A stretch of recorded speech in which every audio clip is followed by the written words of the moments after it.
11ാം വാർഡിലെ അംഗൻവാടി റോഡിലാണ് 140 ന്യൂസ് ഇപ്പോൾ എത്തി നിൽക്കുന്നത്. വെള്ളക്കെട്ട് മൂലമുണ്ടാകുന്ന യാത്രാക്ലേശങ്ങളെക്കുറിച്ച് നമുക്ക് അംഗൻവാടി ജീവനക്കാരോടും സമീപവാസികളോടും ചോദിച്ചറിയാം. വെള്ളക്കെട്ടിനെക്കുറിച്ചും അംഗൻവാടി യാത്രയ്ക്കുള്ള ദുരിതത്തെപ്പറ്റിയും 11ാം വാർഡ് കൗൺസിലറായ ബിന്നി വിപിനോട് നമുക്ക് ചോദിച്ചറിയാം. നമുക്ക് ഏറ്റവും കൂടുതൽ ദുരിതം അനുഭവിക്കുന്ന ഒരു റോഡാണിത്. 11ാം വാർഡിനെ സംബന്ധിച്ച് പ്രത്യേകിച്ച് ഇവിടെ അംഗനവാടി ഇപ്പോൾ 2-3 മാസമായി സ്വന്തം കെട്ടിടത്തിൽ സ്മാർട്ട് അംഗനവാടിയായിട്ട്. അപ്പോൾ ഇതുവരെ നമ്മൾ കഴിഞ്ഞ 3 മാസം മുന്നേ വരെയും നമ്മൾ വാടകയ്ക്കായിരുന്നു അംഗനവാടി. ഇപ്പോൾ നമുക്ക് സ്നൈറ്റിലെ സാറാണ് ഈ അംഗനവാടിക്ക് നമുക്ക് കെട്ടിടം തന്നത്, ഭൂമി തന്ന് സഹായിച്ച് നമ്മൾ കെട്ടിടമാക്കി. കുറച്ച് ദുരിതങ്ങൾ അനുഭവിച്ചു എങ്കിലും നമുക്ക് സ്വന്തമായിട്ടൊരു കെട്ടിടം വന്നു. പക്ഷേ ഇപ്പോഴും നമ്മൾ ഈ ബുദ്ധിമുട്ട് അനുഭവിക്കുന്നത് ഈ റോഡിനെ പറ്റിയാണ്. റോഡ് ഭയങ്കര ബുദ്ധിമുട്ടാണ്. മഴ പെയ്ത് കഴിഞ്ഞാൽ പിന്നെ നമുക്ക് ഇവിടോട്ടുള്ള സഞ്ചാരയോഗ്യമല്ലാത്ത റോഡായി മാറിയിരിക്കുകയാണ്. തീർത്തും കുഞ്ഞുങ്ങളെ പോലും അംഗനവാടിയിലോട്ട് വിടാതായിട്ടുണ്ട് മാതാപിതാക്കൾ. അപ്പോൾ അത് കാരണം ഈ റോഡിന് എന്തെങ്കിലും ഒരു പരിഹാരം കാണണമെന്നാണ് എനിക്ക് പറയാനുള്ളത്. കല്ലുമലയിൽ നിന്നും വരുന്ന കോട്ടത്തോടിന്റെ വെള്ളം ഒഴുകിപ്പോകേണ്ട പ്രധാന കൈവഴിയാണ് ഈ അംഗൻവാടി റോഡിലുള്ളത്. എന്നാൽ നിലവിൽ ഈ തോട് പൂർണ്ണമായും അടഞ്ഞു കിടക്കുകയാണ്. ഇതിനാൽ വെള്ളം ഒഴുക്കില്ലാതെ റോഡിൽ കിടക്കുകയാണ്. ഇതുവഴിയുള്ള കാൽനടയാത്ര പോലും ഇപ്പോൾ അസാധ്യമായി മാറിയിരിക്കുന്നു. ഏറ്റവും സങ്കടകരമായ കാര്യം ഇവിടുത്തെ അംഗൻവാടിയിലേക്ക് കുഞ്ഞുങ്ങളെ എത്തിക്കാൻ പറ്റാത്ത സാഹചര്യമാണ്. വെള്ളക്കെട്ട് ഭയന്ന് രക്ഷിതാക്കൾ കുട്ടികളെ അംഗൻവാടിയിലേക്ക് വിടുന്നില്ല. ജീവനക്കാരും സമീപവാസികളും ഒരുപോലെ ദുരിതത്തിലാണ്. ഈ വെള്ളത്തിൽ കൂടെ ഞങ്ങൾക്ക് നടക്കാൻ വയ്യ. അതാണ്ട് കാലെല്ലാം കണ്ടില്ല, എല്ലാം ചൊറിഞ്ഞു പൊട്ടുവാങ്ങ്. ഞങ്ങൾക്ക് വയ്യ വെള്ളത്തിന്റെ ശല്യം കൊണ്ട്.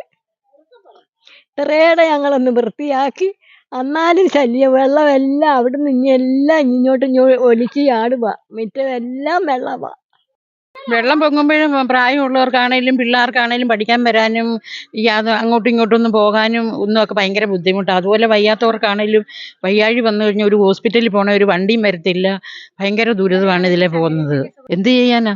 അതിനുള്ള എന്തെങ്കിലും ഒരു തീരുമാനം ഉണ്ടാക്കണം.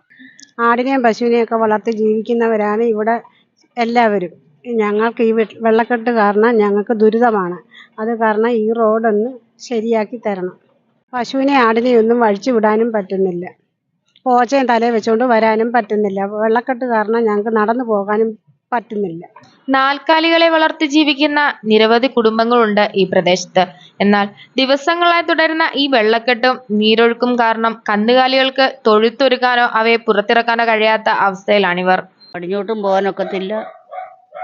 ചിലപ്പോൾ അരയറ്റം വെള്ളം വരെ കാണും ഈ റോഡിൽ. എല്ലാം അടഞ്ഞു എല്ലാം കിടക്കുക.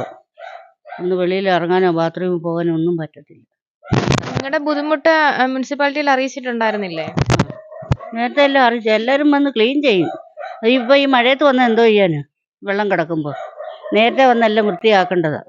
മോൻ രാവിലെ ഇതെല്ലാം കുത്തി വിട്ടെല്ലാം ഇച്ചിരി വെള്ളം പോകുന്നത്. അടിയിൽ ഒത്തിരി അഴുക്ക് വേസ്റ്റും എല്ലാം തങ്ങിയിരിക്കുക. ഒത്തിരി നേരം ഇറങ്ങി അഴുക്ക് വെള്ളത്തിൽ ഇറങ്ങി കുത്തിയെല്ലാം കളഞ്ഞു.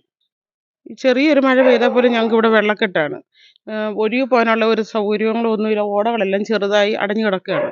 അതിനൊരു പരിഹാരം എന്തുവെന്ന് വെച്ചാൽ സർക്കാർ ചെയ്തു തരണം. ഞങ്ങളിതിന് ഇതുണ്ടല്ലോ, ഇവർക്ക് മുഖ്യമന്ത്രിയുടെ ദുരിതാശ്വാസ നിധിയിലേക്ക് ഇത് കൊടുത്തായിരുന്നു ഓട കെട്ടിത്തരാനായിട്ട്. അവർ അളന്നിട്ട് പോയി. പിന്നെ അതുവരെ ഒരു ഇതും വന്നിട്ടില്ല. ഞങ്ങൾ കൊച്ചു കുഞ്ഞുങ്ങളും പ്രായമായവരും ഒക്കെ ഉള്ളതാണ്. പല രോഗങ്ങളും ഉണ്ടാകുന്ന ഇപ്പോഴത്തെ കാലഘട്ടം അറിയാമല്ലോ. അതനുസരിച്ച് എലി ഇഷ്ടം പോലുണ്ട്. ഞങ്ങൾക്ക് അതൊക്കെയാണ് പേടിയാണ്. എൻ്റെ കാല് മുറിഞ്ഞിരിക്കുക. ഈ വെള്ളത്തിൽ കൂടെ നടക്കാനൊരു ഭയങ്കര ഭയമാണ്. എങ്ങനെയാണെന്ന് വെച്ചാൽ ഈ വെള്ളത്തിനൊരു പരിഹാരം ഞങ്ങൾക്ക് സർക്കാർ ഉണ്ടാക്കി തരണതാണ്. RCC പേഷ്യൻ്റാണ് നമ്മുടെ മോന്. അപ്പം ഈ വെള്ളക്കെട്ടിൽ കൂടെ വരാൻ ഭയങ്കര ബുദ്ധിമുട്ടാണ്. വെള്ളം എന്ന് പറഞ്ഞു കഴിഞ്ഞാൽ വയ്യാത്തവരുണ്ട് നല്ലതായിട്ട് ഈ ഭാഗത്തൂടെ പോകുന്നവർ. അപ്പം തന്നെ വെള്ളം ആയിക്കഴിഞ്ഞാൽ കാല് വളംകടി അങ്ങനെയൊക്കെയുള്ള രോഗങ്ങൾ. പിന്നെ ഭയങ്കര ബുദ്ധിമുട്ടാണ്. എന്നുവെച്ചാൽ നമുക്ക് സാധാരണപ്പെട്ടവർക്ക് നടന്നു പോകാൻ നല്ല ബുദ്ധിമുട്ടുള്ള ഒരിതാണ്. എന്നുവെച്ചാൽ നല്ലതായിട്ട് എന്തെങ്കിലും നമുക്ക് റോഡ് പൊക്കിയിട്ട് ഈ സൈഡിൽ കൂടെ വെള്ളം ഒഴുകി പോകാനുള്ള ഒരു സംവിധാനം ഒപ്പിച്ച് തരണം. എല്ലാവർക്കും ബുദ്ധിമുട്ടായി നടക്കാനായിട്ടും ബുദ്ധിമുട്ട്. വണ്ടികൾ പോകുന്നതിന് അതുപോലെ അംഗൻവാടിയുണ്ട്. കുഞ്ഞുങ്ങളെയും കൊണ്ട് പോകേണ്ടതാണ്. അപ്പോൾ എത്രയും പെട്ടെന്ന് നല്ലൊരു പരിഹാരം ഇതിന് ഞങ്ങൾക്ക് തരണം. നാട്ടുകാർ പങ്കുവയ്ക്കുന്ന മറ്റൊരു പ്രധാന ആശങ്ക ആരോഗ്യ പ്രശ്നങ്ങളാണ്. ദിവസങ്ങളായി മലിനജലം ഇങ്ങനെ കെട്ടിക്കിടക്കുന്നത് കൊണ്ട് എലിപ്പനി, ഡെങ്കിപ്പനി പോലുള്ള മാരക രോഗങ്ങൾ പടരുമോ എന്ന ഭീതിയിലാണ് ഇവിടുള്ളവർ. നിലവിൽ ഈ വെള്ളക്കെട്ടിലൂടെ നടന്നു പോകുന്ന നാട്ടുകാർക്ക് കാലിൽ വളം കടി കയറി ചൊറിച്ചിൽ അനുഭവപ്പെടാറുണ്ട്. ഇതിനൊരു ശാശ്വത പരിഹാരം വേണം. റോഡുകൾ ഉയർത്തുകയും വെള്ളം സുഗമമായി ഒഴുകിപ്പോകാനുള്ള ശാസ്ത്രീയമായ ഓടകൾ നിർമ്മിക്കുകയും വേണം. ഇതിനായി അധികൃതർ അടിയന്തരമായി നടപടി സ്വീകരിക്കണം. നാട്ടുകാരുടെ ദുരിതപൂർണമായ യാത്രയ്ക്ക് ഇനിയെങ്കിലും അവസാനമുണ്ടാവട്ടെ. ഇതിനെതിരെ അധികൃതർ വേണ്ട നടപടി സ്വീകരിക്കട്ടെ. അതാണ് ഈ നാട്ടുകാരുടെ ആവശ്യം, ഞങ്ങളുടെയും. ഇനിയും ഇത്തരത്തിലുള്ള ധാരാളം വാർത്തകളുമായി 140 ന്യൂസ് നിങ്ങളിലേക്ക് എത്തുന്നതാണ്. ക്യാമറാമാൻ കിരൺ കൃഷ്ണയ്ക്കൊപ്പം റിപ്പോർട്ടർ കൃഷ്ണപ്രിയ, 140 ന്യൂസ് മാവേലിക്കര.